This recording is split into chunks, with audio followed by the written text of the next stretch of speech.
All right, so here we are. I'm Sandy, this is Al, and we're catching Al at a vulnerable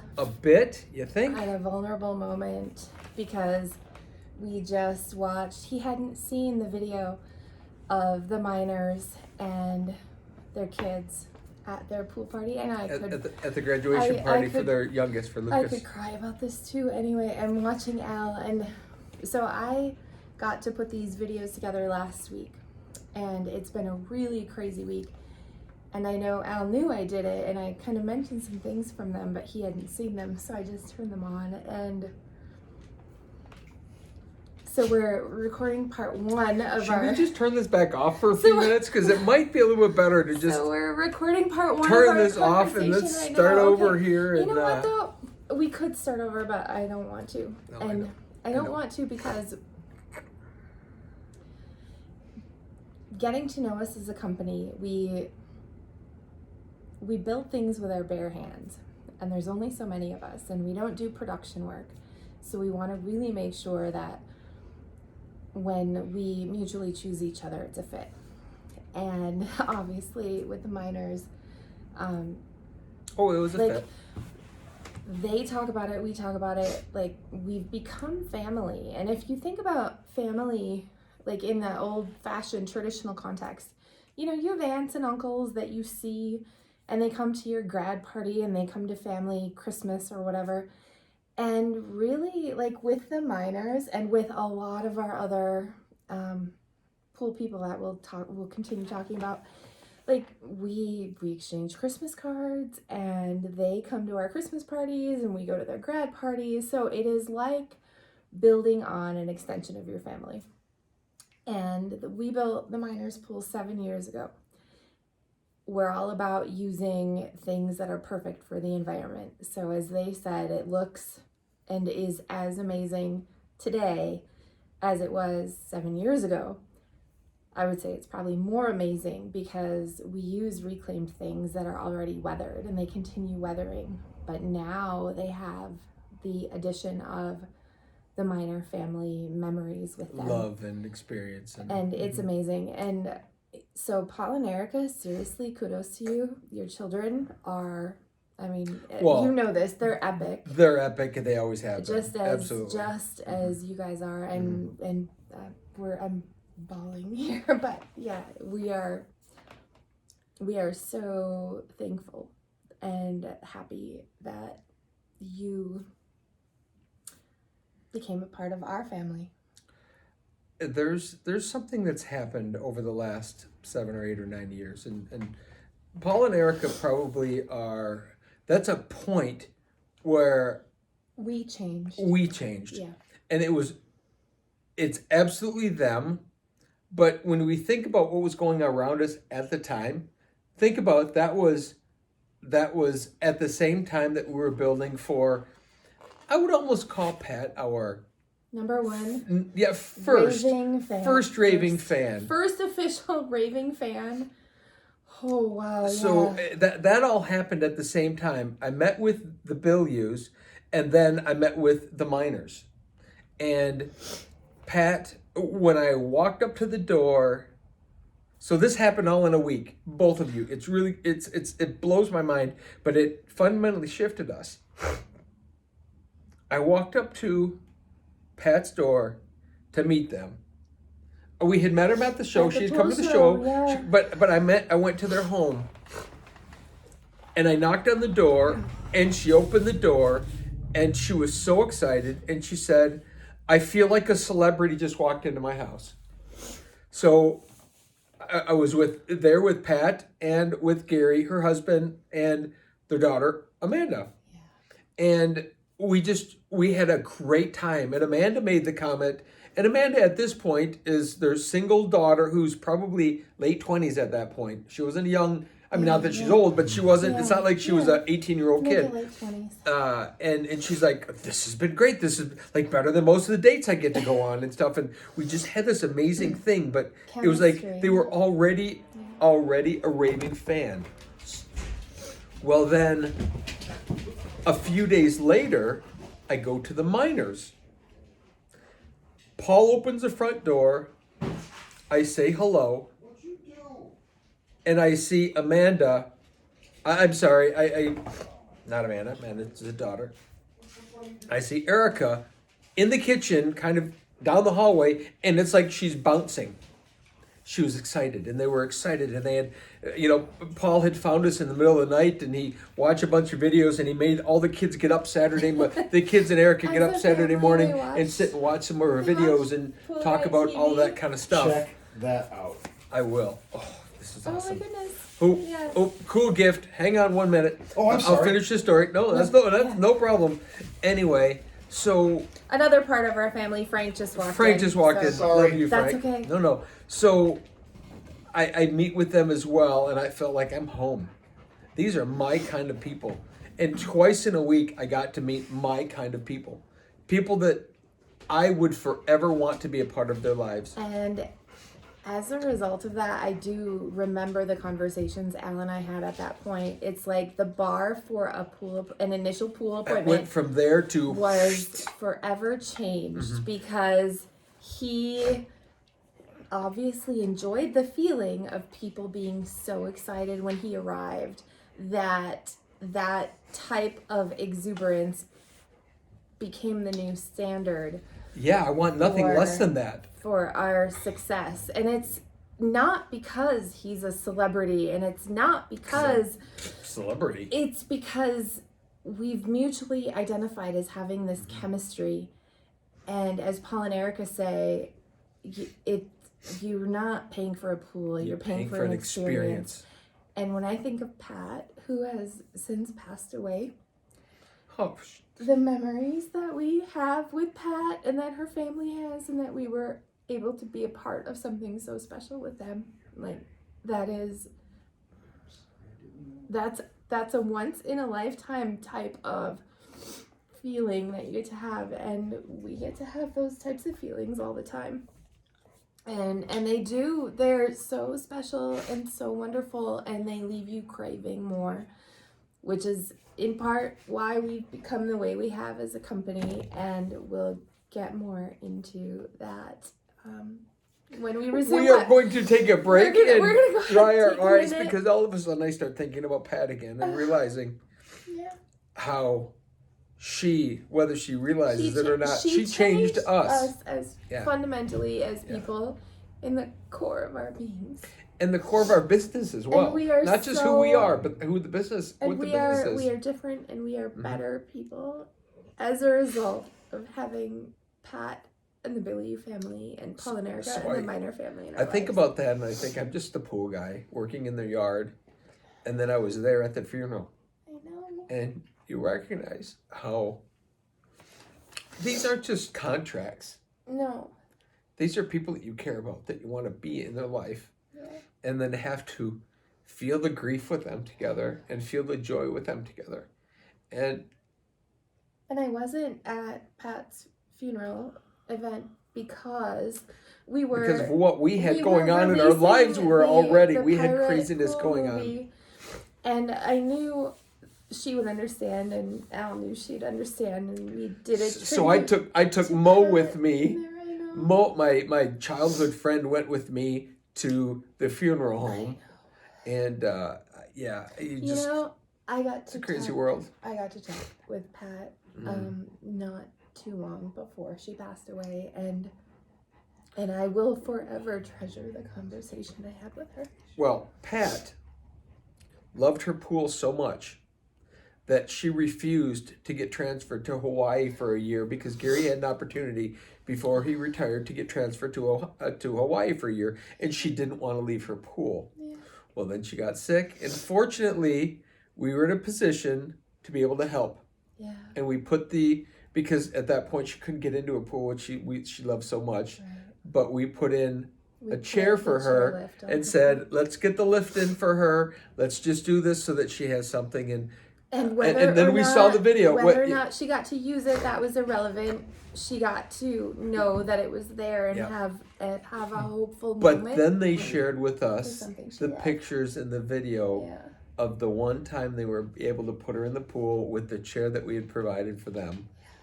And then shortly after that, she passed away. And then of course we had to go and remove the chair, and it was an emotional set of stuff. But it's an amazing thing that we can live a life like this and be a contractor, but not live in that world. We live in this really yummy, special world. We live in this world, and Gary, and living in the yummy of it all. And Pat and Gary, every Father's Day made a blueberry pie for Al. So Father's Day and blueberry pie just will never be the same. Well, there's no one can ever make a pie like that. I mean, she did provide the recipe, but it will never be the same. No, the Pat could cook like nothing you could imagine. I was getting the text saying, "Remind Al, there's a pie waiting for him on Father's Day." Yeah. And then even Gary, when they were doing the videos, Gary was talking about they're invited. The people we built pools for, you're a part of our family, and you are invited to everything that we do from now until the end of time. So. All right, so yeah, we do really need a break now. We're going to take a break, and we will be back in just a minute. So here we are, back from a break. Part two. Got all the weeping flushed out, although I don't think we did, because I have me a feeling that there's some more coming. Then we just watched. But we tried to take a break here to not be so weepy. Okay, and then I watched again for like the 42nd time the compilation video about the launch of Once Upon a Time, and I left in the parts this time where Kevin gets a bit choked up and where Lori has tears in her eyes, and that makes me. So that's why we do what we do. Now we're transitioning from having talked about Pat and Gary Bilyeu, and then Paul and Erica Miner, and now we're on to Kevin and Lori, which it's going to create a whole nother set of tears. Maybe not. I'm going to be strong. I'm going to be tough. I need a tissue already. And I guess just kind of to start this segment is how fortunate we are that we can live in a world that's chaotic and weird, and we're a construction company in a construction environment which is mostly negative, unfortunately. And service. And service, they only call when there's a problem. Right. And yet we kind of live in this really yummy spot where we get to do this for people that we can't help but fall in love with, that we can't help but get involved in their lives and be a part of their life, and be this, as Paul explained it, Paul Miner, in the last segment we talked about. Paul had said that this is, you're not paying for an experience, you're not paying for a pool, you're paying for an experience. And if you remember back in those days, even then, they had a window, they called it the fishbowl, that they could look over from the living room down into everything that was going on. And they would come home from work every day. And this is the exact same thing that she said Friday night. We did have a party at Once Upon a Time, and I heard her saying this to someone else, to a prospective client that was there. She said every night was like Christmas. And that's exactly the words that Paul and Erica used, that they would come home and look through the fishbowl, and every night that they came home from work, it was like Christmas again.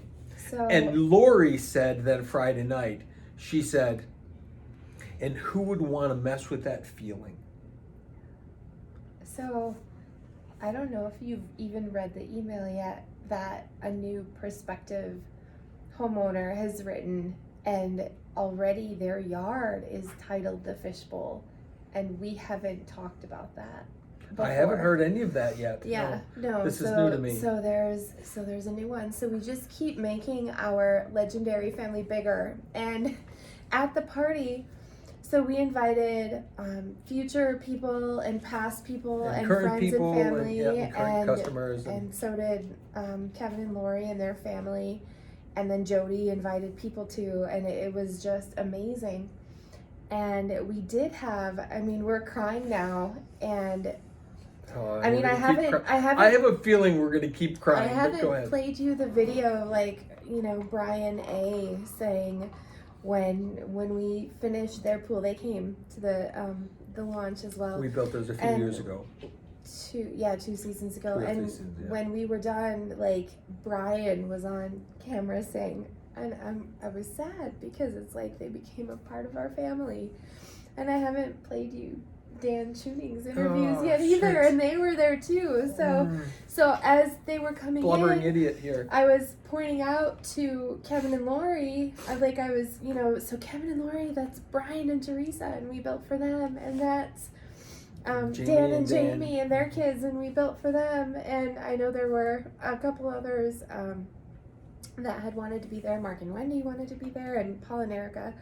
And I know it was like rainy in different parts of Michigan, so people didn't know if it was going to be raining. Yeah, didn't know if it would be raining on us. But those of you who missed it, but yeah, it was epic. Oh my!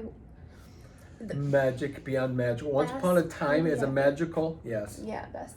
Yeah. I was just telling Al, because during the party we were in separate areas quite a bit. Yeah, we barely saw each other talking the course of the with night. other people, and I made a point, like when fellow pool people got in the pool, or Rob and Rob, our musicians, at the end of the night got in the pool. Like, I made sure to go in the grotto, and I went in when Galena went in for the first time. Galena fields all the initial calls, and Galena's been to a ton of our launch parties. And I knew that it was critically important that she was at this one, because like we've changed, and she's changed with us, and she knows what to say, and yet there's still nothing like experiencing it for the first time. So I made sure to notice when that happened. If somebody new walked in the yard, or if they were going in the grotto for the first time, I made sure that like I went along. Number one, because that feeds my spirit, just seeing how people react to things and the questions they have and that kind of stuff. But also just to make sure that they kind of had a tour guide or a navigator through the space. And one thing that happened. I do need a tissue.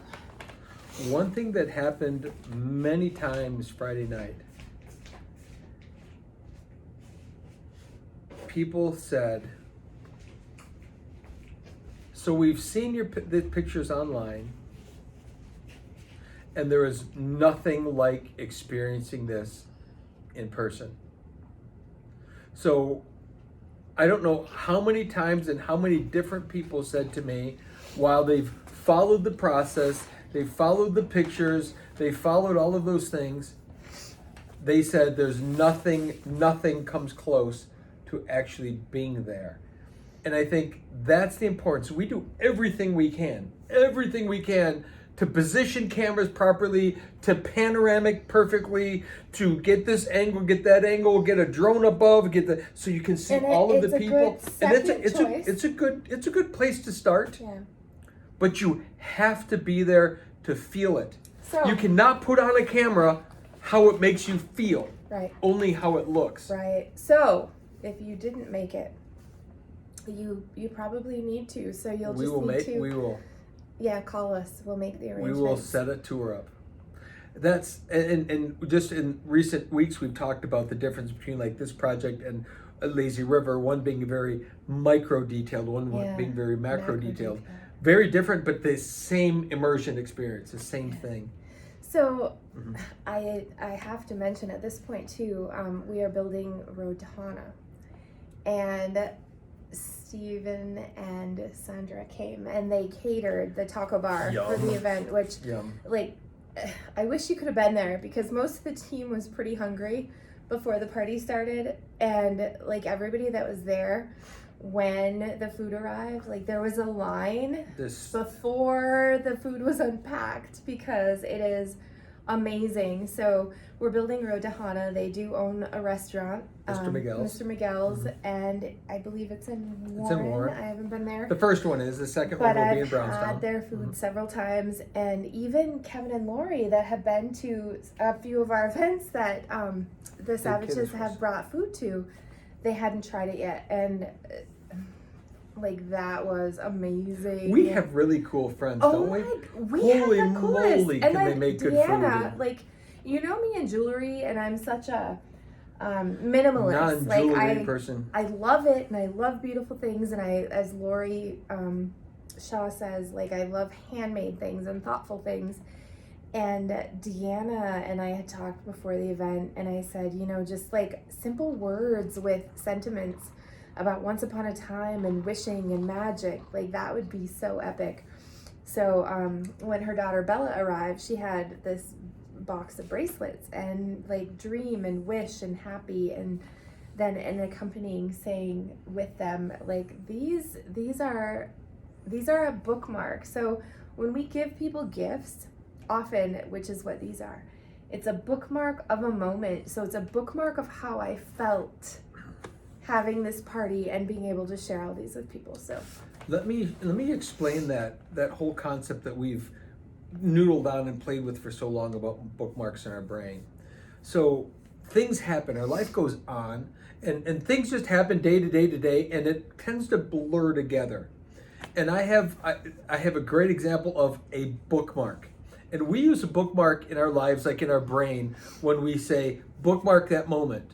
And that's our code words for bookmark right now, so we can have this discussion later. Something sparked so in like you. take a snapshot of where you are right now And remember it so and that we then can have we'll this talk about it discussion later. about something later. Yeah. So we have these bookmarks in our lives, and I think we've come to recognize that they happen all the time. And for me, a good example of this bookmarking concept is when I was in 6th grade. My dad was transferred to New Jersey. Born and raised in Michigan. We're transferred to New Jersey for 1 year before, in 7th grade, we got transferred to South Carolina.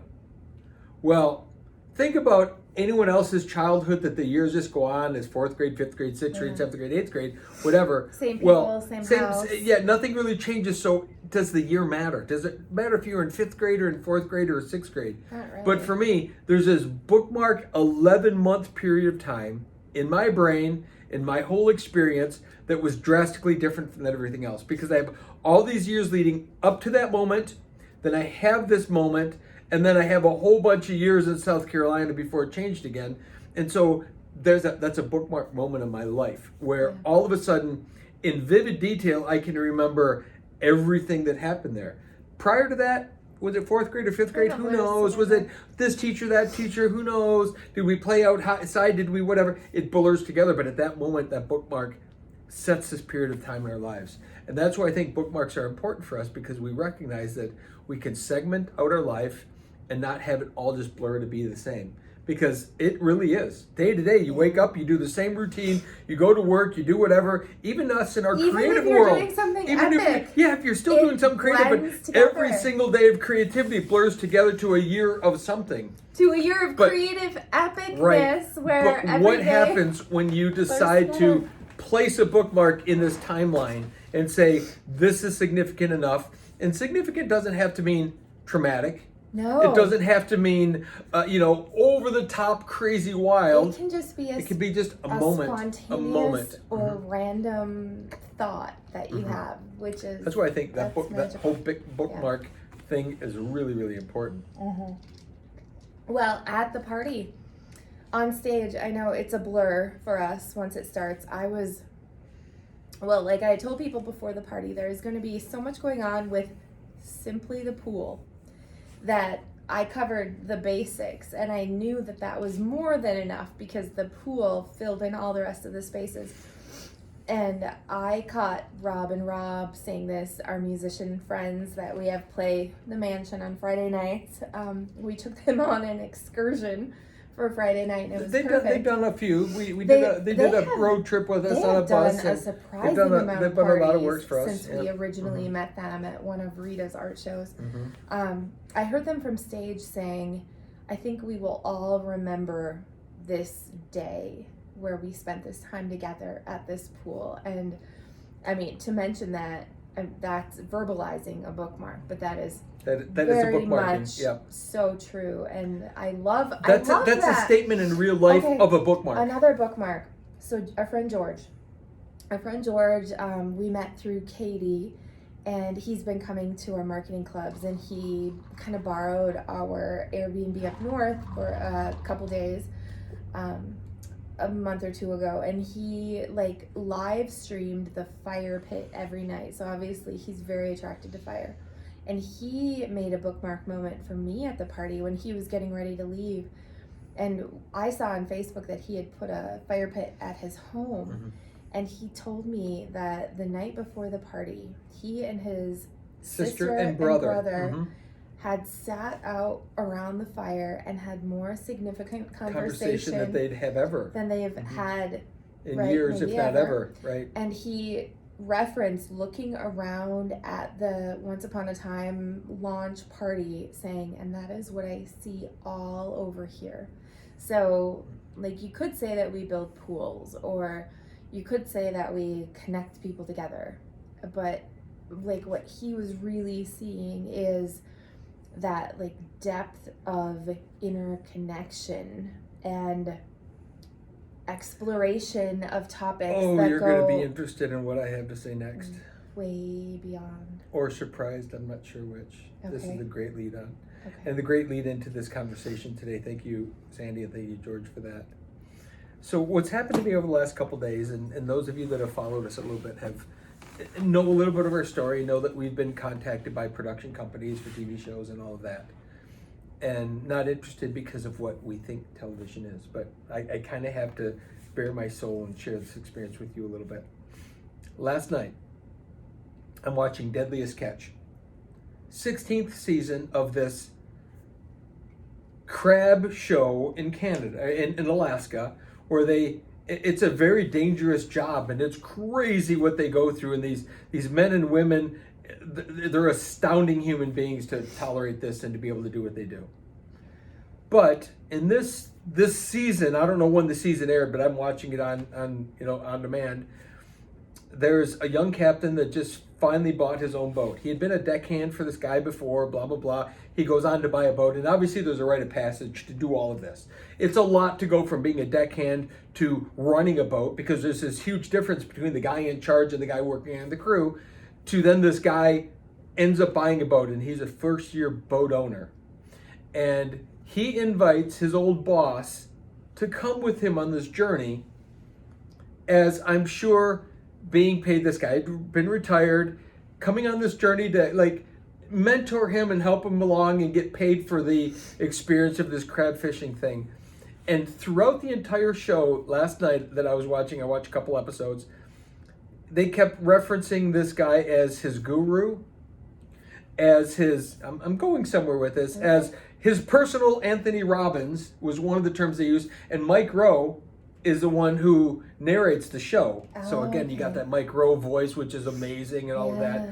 And so he keeps talking about this Jonathan Hillstrand as his guru, his mentor, his personal Anthony Robbins, because Hillstrand was, these rough and tumble guys. These crab fishermen are not normal human beings. These are tough motherfuckers, man. I mean, these guys are just hardcore to do what they do. And Jonathan Hillstrand, they'd retired. Him and his brother had retired a few years ago. They had a show, a boat called the Time Bandit. But he's back there, and he's helping this kid persevere. And they're not finding crab, and there's all this pressure. They spend $1 bazillion on a boat, and they got to pay for this, and so there's this drama, which of course is production. But Jonathan Hillstrand continues. Now he's a guy my age, a little bit older, maybe, so old school, been there a little bit, been through life, and the only way that you persevered, at least for me growing up, was you just didn't freaking stop. You just kept going, you kept going, you kept going, you fought. Well, the new millennial idea is, well, let's fight a little, let's just go, meditate on it, let's go figure out another way. And so we're in this drama thing, and it's not really drama, but you can kind of feel it, that I need to produce, I have these million bills, and I have a young kid coming in. Like what I would think a typical millennial is going through the mental thing, and Jonathan Hillstrand is saying, don't stop, keep going, so he's encouraging him to keep going. So here we have this reality show, and then we have Jonathan Hillstrand, old school guy, mentoring, life coaching, kind of. So that's that part of that part of which got me into this frame of mind. And then let's go back to Friday night, one night before, when I'm standing there with John Rice, who's another pool guy, builds high-end, really cool, but very, as far as I'm concerned, very normal swimming pools. We call them in our area. We call them the Bloomfield pool. The rectangle. Classic nice. The rectangle pool with an auto cover. Yes, the very plastic custom pool with an auto cover. And they're very beautiful. They're and John's nice. very competent. He's a really good builder, Yep. good communicator, all of that. but he made mention that he was hired by Lucas Lagoons to do which is insane pools A TV on show. a TV show. Which, by the doing way, a pool. Lucas worked really hard to get, and we know. We'll give him all the credit in the world. Backstory about the show. We've met him. There's awesome. some footage out there in the ether somewhere of he and I, and with all of us having discussion with him. Mm-hmm. So we have some history there. Yeah. But John was saying that Lucas was going to be in town for the next Monday, Tuesday, or something of this week at this pool that they're working on. So the backdrop is Friday night talking to John about Lucas Lagoons being there, which we know enough of the story to know that he worked really hard to have a TV show. Yeah. Deserves every bit of it. It is the best thing that could have happened for our industry. Hands down, no doubt about it. Backdrop that with then this conversation that I'm seeing on this reality show last night. But wait, so Lucas Lagoons is building this pool and Lucas is coming into town for 2 days? Mm-hmm. Yeah. Okay. Good to know. But that just came up. It wasn't relevant to my story because we've already met him. Right, we know enough of his story. We know of what he's done to get there, and I appreciate it because he's brought interest and attention to our industry. That's really good. I do think on a personal level, what he does is what everyone else does. Really isn't exceptional. It can be, but it's not. But he had a drive to do something new. Credit all across. I could take none of that from him. He deserves everything. But when he builds a pool, he builds a pool like everybody else builds a pool. And be in town for 2 days. Yeah. Okay. Yeah, but anyway, that's neither here nor there. Yep. Okay, so conversation with Don Rice and the fact that Lucas is going to be here. Yeah, yay. Okay, and then this reality show and this drama and this coach coming along, and again, it's been on my heart for a long time anyway. But it kind of hit a moment, like a peak moment last night. And who knows how late it was, but it was probably pretty late when I recognized and I wished that we lived in a little bit different world where what we know as television today could be something that is in fact inspirational, that is in fact educational, that is in fact entertainment, all at the same time. Like part documentary. Yeah, everything that we talked about with the reality. Yeah, the pirate pool show. And like you told someone in not too distant history, Steve Savage, live it now. Yeah.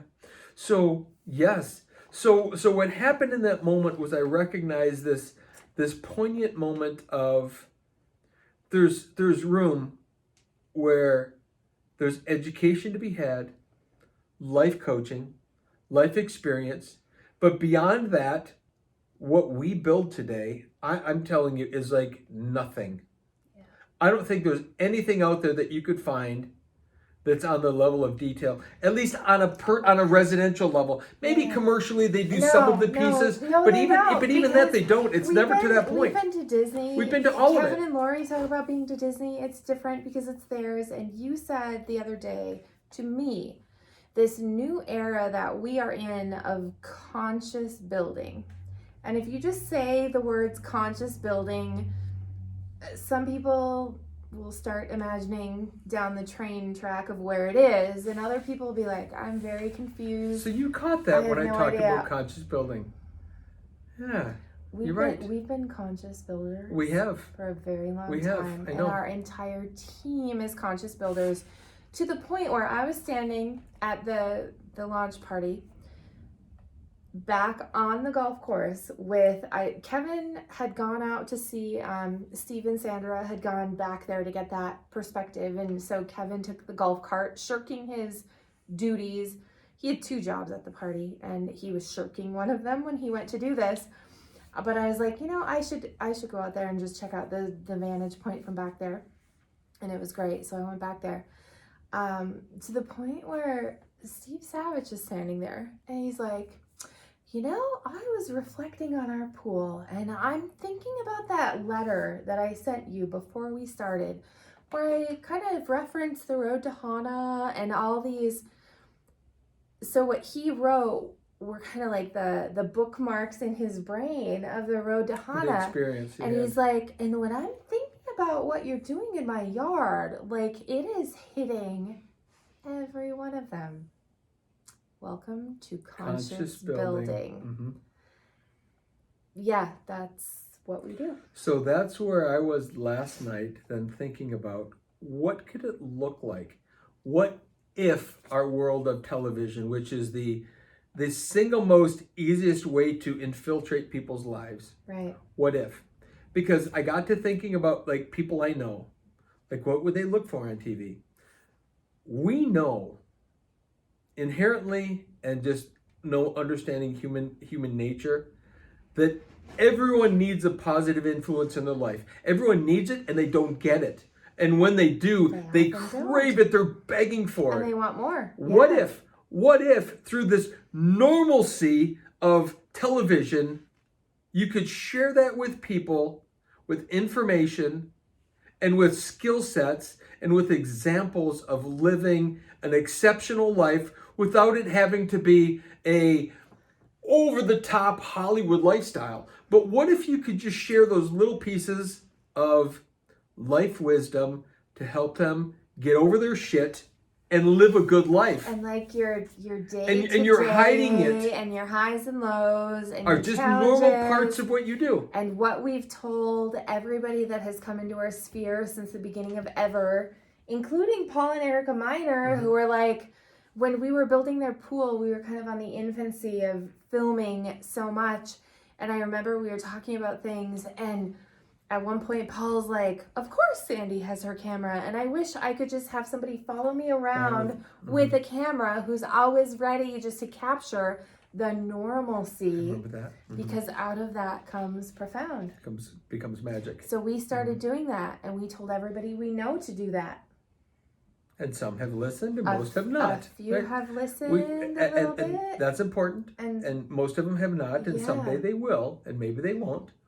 But what if? But hey, in the meantime, they can watch us. What if life could be in that respect different? Now, when it's kind of funny when we talk production companies and the people that contact us before, we always talk about the first three. Yeah. Although we've never really mentioned the fourth. No. Which they came later, and their idea was how they could disrupt normal reality television, and they had really good. Like the sizzle reel was really good. That was like it was like 2.5 of COVID. Yeah, it was almost like this is something that could be really cool, and yet crickets. But it was week 2.5 of COVID. I don't know what it could be. I do think that, but that's okay because So when we started talking about this, we kept posting the videos on YouTube, and I am actually shocked. The footage that we saw of Paul and Erica today, like we have more interviews with more people that we have not yet published, that we have in probably hundreds of hours catalog. Of stuff. Yeah. So my personal life mission at this point, whatever will come of it, is get more of our unreleased footage released, simply because it's exceptional in its normalcy and its everydayness that has become a part of us. Like, it is so extremely epic, and the people, like, we don't cry because we're awesome, and we don't cry because of what we build. We cry because of people that we've been able to connect with people in a way that we and they and maybe others can recognize the significance of living in a new place. Kind of like George saying, like, we spent more time talking about real things around that fire last week than he ever had in his 40 some years of existence on this earth. That's where it is. So we know the power of our words, and we know the power of putting out to the universe, and we've certainly lived a life that we've witnessed over and over the experience of sharing who and what we are, and then the result of what we're sharing and dreaming comes to life. I would like to propose and put this out there because of this, is that what would it look like, and who and where could we put it into the universe where stop. Let me preface all of this with I have zero interest, really, on a personal, soulful level. I have zero interest of having another video of me put out anywhere. Okay, I'm gonna call bullshit. You can call bullshit all you want. Because but you know... but I know its value. But I it's... mean, you go beyond the value of that. Like me, so I you just don't want to... You don't want a video for video's sake. And right. if someone's like, hey, let me take a video, you'll be like, I'll pass. But if someone's like, hey, tell me your deepest scenario for living, you'll be like, okay. You have it. You hit on the point exactly. While I have very little interest in doing this for the sake of doing this, because let's be on more video. No. If there's a reason, though, and this is a really compelling reason, because we get to live exceptional lives without all of the glitz and glamour of the what's expected that a glamorous life could be. But what if? What if there was a way, a medium, TV/whatever, that we could share this conscious building, caring about people, sharing life philosophy, helping everyone through all of the little minutia bullshit of life that we all have to deal with, that could be wrapped around something as cool as a lifestyle of a swimming pool. Okay, so let me just fast forward you to another conversation that I had at our launch party with one of the sons of Kevin and Lori Shaw, where, okay, so we have music night at the mansion, and we call it the mansion, and it's I mean, as close to or as far from a mansion as you would consider it. It's like a big brick farmhouse that's been here since 1883, and we love it. And we call it the mansion, so it conjures in your mind some kind of a thing. And we call it the steampunk mansion. It is to us. It is the mansion. It's the steampunk mansion. And so I've been talking to Houston around the fire, and he's been invited to the mansion. He's been invited to music night. And I'm trying to put into words some of the things to like explain it. And I'm looking at his parents' pool, and I'm going, well, it's kind of like this in a house form. And there's a room with umbrellas on the ceiling, and there's a basement that's a living room, and the dragon lives in the pole barn. And like a normal person listening to this is going like, this you're crazy. You're crazy. I'm not crazy. It's real. It's real. And this is where we are. Funny. Pause for a second. 3 times the charm. We're back for the 3rd time. We're ready. I do know how to edit, so if you just pause. You don't need to edit. Just pause calmly. Let it go. No one will ever know. Okay, so here we are. Yeah. With this, there's. I literally have 1,000 things that I wish I could express. So do I. There's so many places that this could go. And I don't even know kind of what the next thing is. I mean, I understand, and this whole idea of what could it look like. That's what I want to put out to the universe. What could that look like from someone who gets it? Because the last thing that I'm going to do is to put my hands and my life's future into the hands of a production artist that's looking to get eyeballs by making me look a certain way. So right. But, okay. Leaving that aside. So set that aside. How do you explain being where you are today, right now, here? Well, I think experience. I don't think that, as much as I wish things could happen immediately for people, I think there's a stepping stone of set of experiences. I don't think there's a computer in the sky that would say you have to go through this struggle and this struggle and this struggle. I think it's just time and experience, right? To get. Okay. You asked me a question, you let me finish. Okay. So we go through a set of experiences, whatever they are, and our experience certainly was you telling me, do what I say for a year, and we'll own the space on the internet, which was putting a camera in front of my face every day. Shut up and talk. Shut up and just say something about pools every day on a camera. I get that. I understand that. And of course, that's how it's done. I will tell you, I haven't enjoyed, from a personal soul feeling, I've never enjoyed standing in front of a camera. You haven't enjoyed a minute of it yet. Not really, and yet, In this but moment, as a whole, you enjoy I've loved the result of it. Yes. Uncomfortable moment Yes. of it. Because what I've come to understand is that by being uncomfortable, I'm consciously living. If I'm just comfortable all the time, I wouldn't have had that sense of really living and enjoy. And it's tough. It's not fun. I saw you do that in real life with someone this week. When Dave said, "Is there a day that I can come out next week and help you with the pool?" And you're like, "Be there today." And he was. Mm-hmm. Yeah. So you're not living fully until you set aside your fears and reservations and your need to plan and concerns about all of the things. Just jump in to the moment. Mm-hmm. Yeah, and that's where this, for me, to witness on Friday night people who are close to me and people that barely know me at the same time and are able to witness what I consider my life's body of work.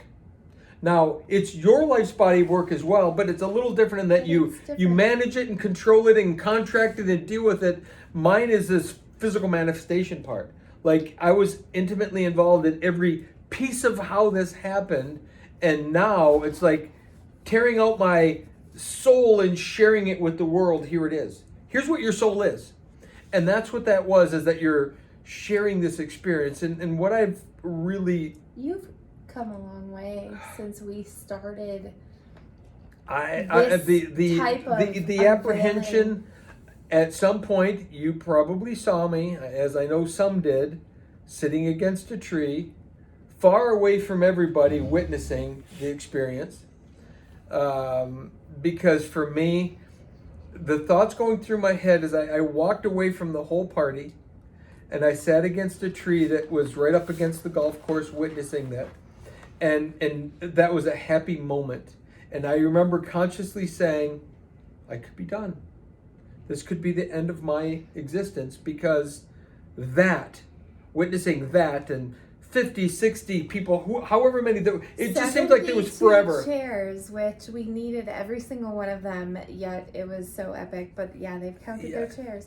You've become comfortable being uncomfortable. This is true. And you've become equally comfortable as I have being in the moment and also kind of absorbing. Separate from the moment, being up here, witnessing it. And also, I don't know if I do this, but I know that you do this. Like, before a party, like, you become so fixated on such an insignificant, in my mind, thing. Like, you were so concerned with the lights being on in the front of the walkway, and I'm like, if we have light, do you know why? Super. And if we don't have light, do you know why? Super. No. I will share with you a very, very vulnerable part of me, and with you. Okay. Is that in that moment, we had done all this other stuff, and it has lighting or whatever, and so we build this entry, which was literally drying as people were walking in. We didn't know it would be at this point before this party, because we thought it would be like somewhere close, and we decided it was going to be partially. Yeah. Yeah, and somewhere we decided it's going to be party ready. So my assumption leading up to this was that we were going to have this partial gate thing ready with a few stones and still brick walls and whatever to give you the idea. Yeah. And then there became this reality moment that it's going to be done. We're going to finish this. I don't care what it takes. Well, so here's the vulnerable part. Now we've gone through all of this to get to that point. And your first impression? And it's like, this is what everybody sees when they first show up. And I've pushed all of us, and I've pushed myself to get it ready. But what happens when it gets dark? So here's my thinking. So we had hung the light, done all that. Then I had done the wiring that was now encased in solid concrete, 12 feet above the ground in this arch. And the lighting was shorting out. So here's the vulnerable spot. No one else would know but me that I went through all of that, and then I screwed up, and that putting you're a two wire nuts together. failure. Complete failure because I couldn't put two nuts together human being that wouldn't prevent this thing from shorting out.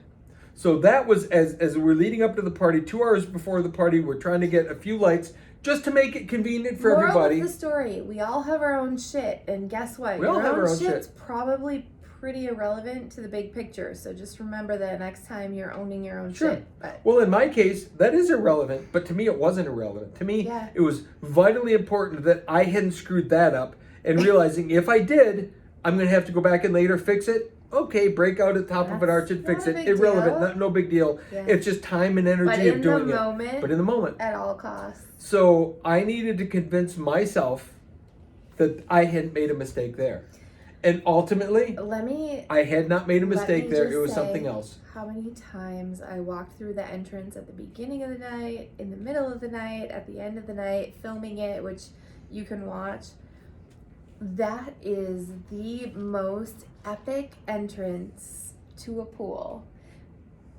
Not because it is epic, but because of how you feel every time you go through the threshold.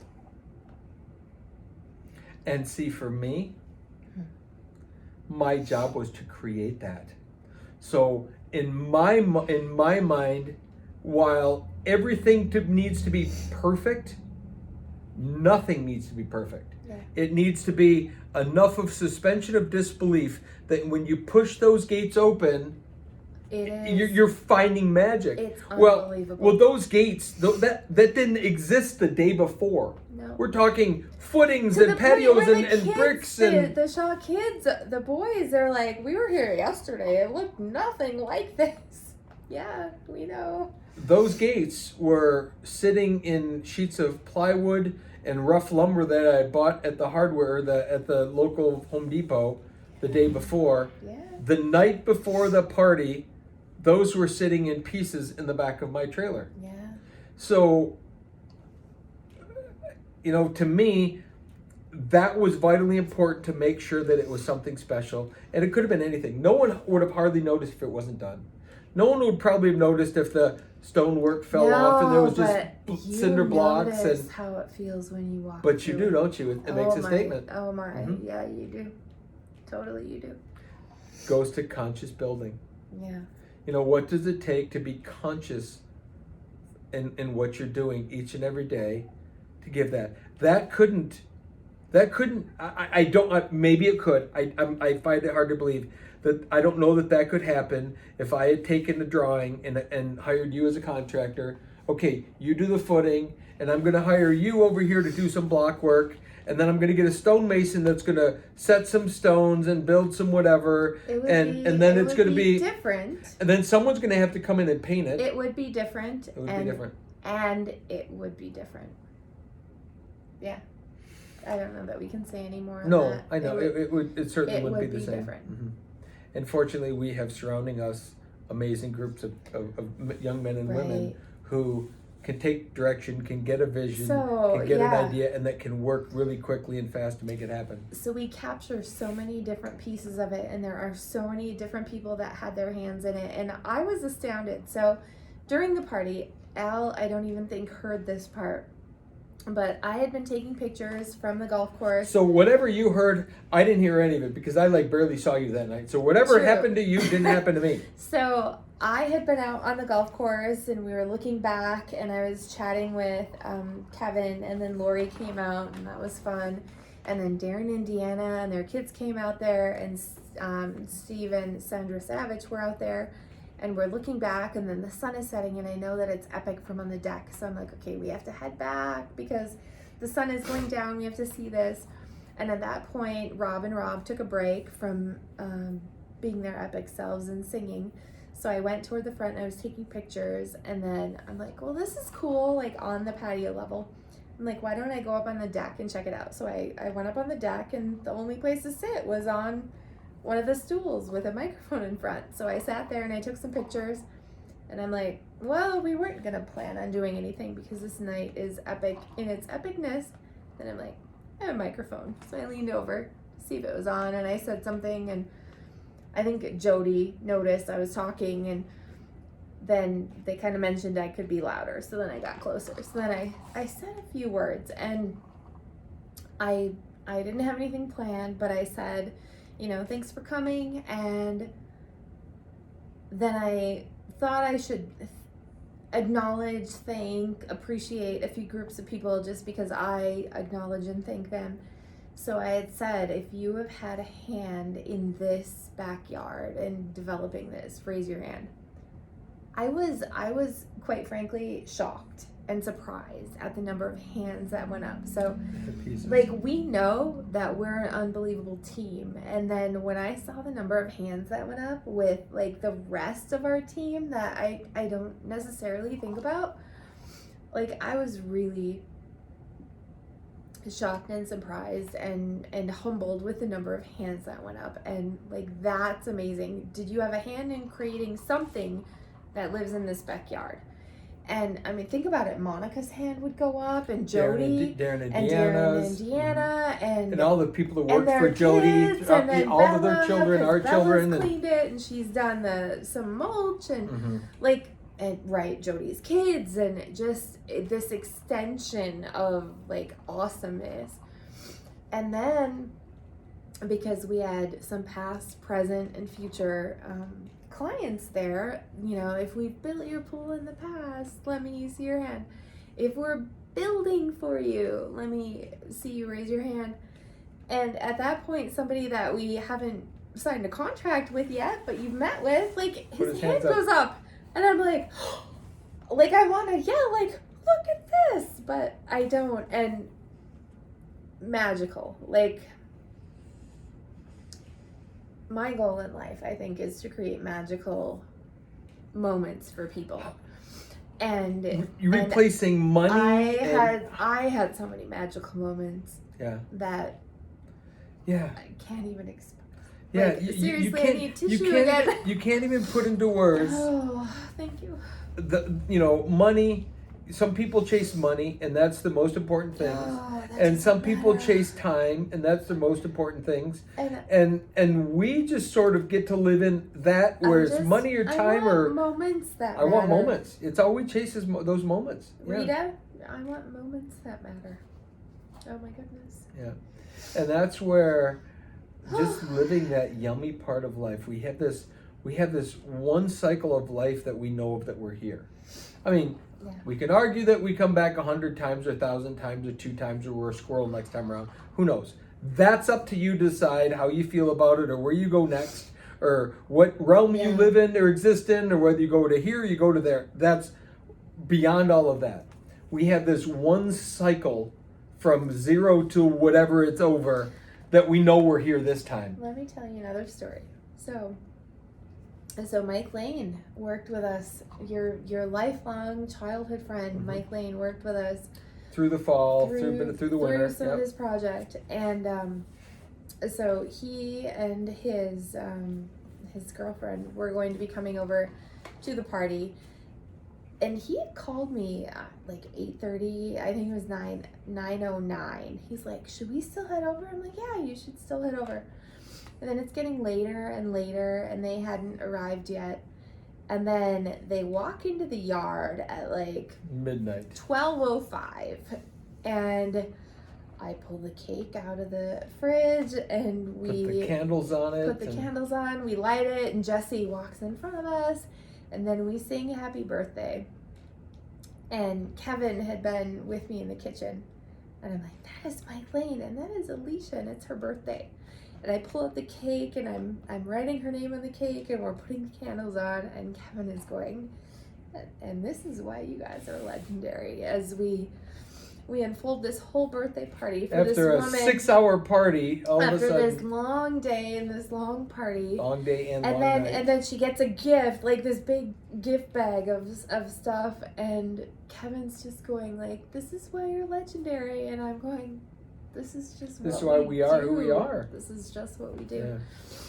And then Mike emailed or text messages the next day saying that was just the best The part highlight of the of her day. life. And, So like I'm trying to express with words like the feeling that I had, and it's very insignificant in comparison, but oh my goodness, like just to be a part of that. That's this much of a massive pie that happened all day and night, and yet everyone had gone home, but the few of us had stayed. We knew that he had said he was still coming. I got a call from him at like 11 saying, hey, we're still heading that way. Whatever was going on in their life, the drama that was going on in life, whatever, we stayed knowing they were still going to come, because we could wrap the party up. We could have wrapped. And there were still people there, but they showed up as if they were the only people that needed to be there. Yeah. And they came down the steps, and we were singing happy birthday, and the next thing you know, crying, and the next thing you know, here comes this cake with we're now talking, it's no longer her birthday because it's after midnight. It was her 50th birthday, and here we are singing happy birthday again with candles, and she's blowing them out. Well, and it was like she's the whole party. She doesn't know she can blow them out. And the whole party was about her. Yeah. And that's that consciously living in a way that it's not like that makes or breaks our life. It doesn't matter. But it's magical. It doesn't matter what time you show up. It Nope. matters ready. It matters that you show up. And it matters that we're ready. And that we're ready for you to show up. Mm-hmm. Oh my goodness. That was... Yeah, that kind of wrapped up the night then of, we'd been there all day working, preparing, getting ready, like literally building something that didn't exist just a few hours before, let alone then 6 hours of party. Yeah. And then that was sort of the culmination of holy moly. Yeah. And that was enough. I mean, if nothing else had happened, that was enough. Yeah. But that was just sort of the cream on top of the cream on top of the cream on top of the cream of the night. Yep. Mm-hmm. Wow. So I guess the importance is be aware of what it means to live consciously and be aware and just love and live in that moment and not get caught up in all of the stuff that life's going to drag your way. Well, so I'm reminded, like, you and I celebrate every moment. Some of them are big, mm-hmm. and we can acknowledge the big ones. Most of them are not, and that's perfect. And most of them are small. And, like, you'll come back from a pool appointment having met the most exceptional people that we've met to date, which is really, really hard because we meet great people all the time. Every day. Or we'll sign, like, the biggest monetary thing that ever, and like literally, and we're like, oh, bam, that was massive, and like that's how long mm-hmm. the celebration lasts. And then we can probably drone on and on and on about how the moments one like that moment mm-hmm. made us feel, and how we could tell that it mattered, whether it's mattered to us or mattered to somebody mm-hmm. else, and it's the same feeling. Those are what we live and it's for. The same massive connection. It doesn't have to be money. I'm pretty sure that's what I started living for before I was 7. We talk about that a lot. When I was a kid, we would have people come over, and I would create scenarios where I don't even know, like in my childhood level of thinking, like we could have a game or we could have a something, but I think what I was striving for in those moments or in those scenarios was the culmination of a moment that mattered, which seriously I get every day. Sometimes I get multiple times a day, and like that apparently I've determined has been the purpose and trajectory of my life. What they can't see if they're witnessing this is what I see on the couch, on the floor, on the bed, on the other bed. Yeah. Look at the contentment and the amazement in each of these. I'm talking about dogs. We have amazing puppies around us right now, and there is the most yummiest, most exceptional, talk about teaching us to just love the moments that are. Something's moving. He's like, that's that's just great. Yummy. And when we can live that yumminess, Bob is on the other I end. know. That's what I'm saying. They're all there. Barely see him. Yep. And they help us Callie just girl. recognize how important just that They really really do remind Yeah. about the moment. Yeah. Okay, I totally screwed that. Anyway, well, on that note, On that note, let's just go ahead and wrap this as like one of the Another most beautiful epic, day. beautiful conversations with a pool guy bam. that I've ever had. See, there's our celebration. Remember, we I know. we but just celebrated that's it. another crazy cool moment. So we love you guys. Thank you guys. So I had a few more thoughts as we wrapped up this last segment. Whether this gets included or gets put somewhere else, who knows? But we were at the Atlantic Pool City Show in end of January, beginning of February. When just people pre, still where went people places weren't in all groups. afraid of dying of some crazy sickness. I am still not afraid of dying of a crazy sickness. Nor am I. For the record. I know that one day I'm going to this is die, and that's just crazy. what it is. Anyway, So we had talked with a podcasting group. They're called the Pool Chasers, and they had wanted us to maybe come to Phoenix because they were doing these. I mean, And we we like talked about them. like them, that could be fun. and I had been thinking about what an interview with us would be like. We should fly them up here. We should. New idea. Come to Michigan. That's what we're going to have to do. We will. But anyway, they talk about good but normal things in the industry. And they're great for the industry, and we need Hey, good people talking. let's bring of the them to industry. the launch of Lazy River Acres. We could do that. We will. We will either do that or let's do it on location at Once Upon a Time. Well, I thought Lazy Rivers will lead to Once Upon a It Time. could be, but it might be kind of fun to do it on location at one or two or either one of the places. So whatever. Let's figure those details out. We're bringing you to town. People. Anyway, I was thinking about how because they've met us, they know us, they followed us enough to know that we have all this information and conversations with the pool guy and pool girl Right. about the industry. And while we're not doing it as a career. Right. We're doing it as a supplement We're not to. selling it as We're a not business. right. We're not It's a advertise. thing. We're not looking It's a for thing we- advertisers. We're not looking for anything. The Ask the Pool Guy thing was simply to share information, and my head goes to, how could we help someone like them, like him, like her, like whoever, understand the complexity and the depth of what we really do, because we're not, while we have this notoriety in the industry of being a spokesman for the industry and talking about markets and talking about all those things, we're at the core of us builders of the coolest shit that's being built. Like beyond anything in the universe, when it comes to what we do, we are building the coolest stuff. You can put us next to anything in the world and we're going to. And our Airbnb suites, too, are ready to go as of this week. Look at that. Done. So fun. Yeah.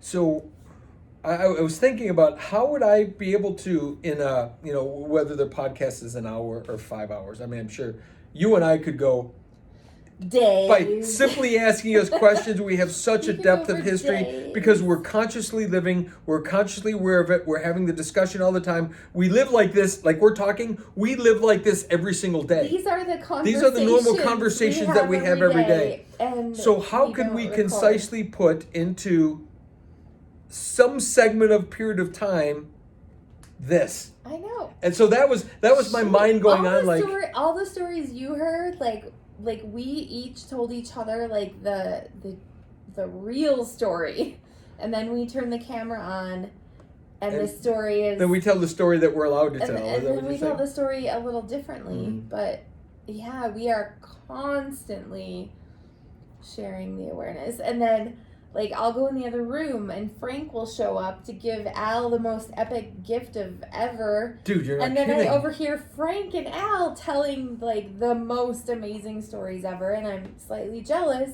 but I know it's not my story to be in. So, like, it's crazy and hard to put into words. Even though we try really hard. When I try to frame it around a podcast questionnaire or something, I recognize that most people compartmentalize their lives into their work life and what they do, and their personal life and that there's, like, at what point is there growth? Mine is the same. Mine is the same as well. When we've had that conversation. But if you segment, this is my work life and I work to whatever time and it's a thing, and then I have this personal life and I do whatever, where's the personal growth stuff happening? Is it one or the other?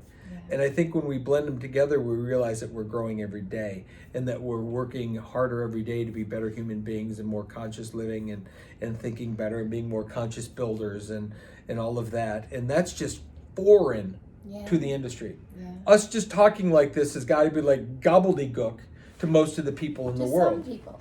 Right, there's people that will absolutely get it. There's some people that will just can't understand because they're all about the money. They're all about the production. They're all about the getting as much as they can get out of it. What formula got you to where you are today? Right.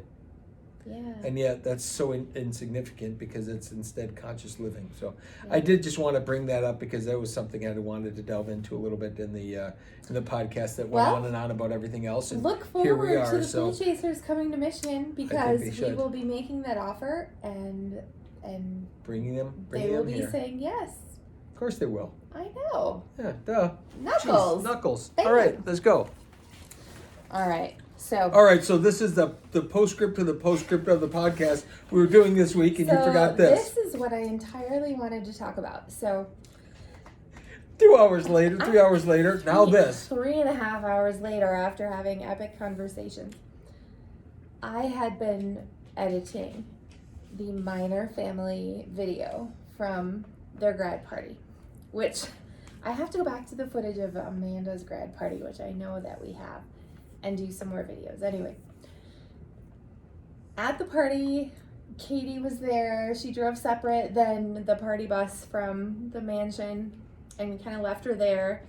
And I helped get her psyched up to do the interviews, and I'm like, you got it, just run with it. And we left. So she's interviewing Paul and Erica, and they spontaneously come up with this scenic overlook concept because people walk down their stairs, and they're like, scenic overlook. And then I know over at Once Upon a Time, the golf carts pull up and they like stop and take pictures every 11 minutes. And they're like, whoa, this is so cool. So Paul and Erica, yes, one of these signs was going to show up in your yard. And I had one ready for you guys to come to Once Upon a Time. I know you were not able to make it with us. Probably it was raining over in Ortonville when you were going to. But the scenic overlook sign is ready to go to Minor Falls. There is also one now at Once Upon a Time, thanks to you guys, because every legendary escape needs a scenic overlook. From here forward as a scenic overlook. Thanks to you guys. It's awesome. I can't wait to see this at Minor Falls.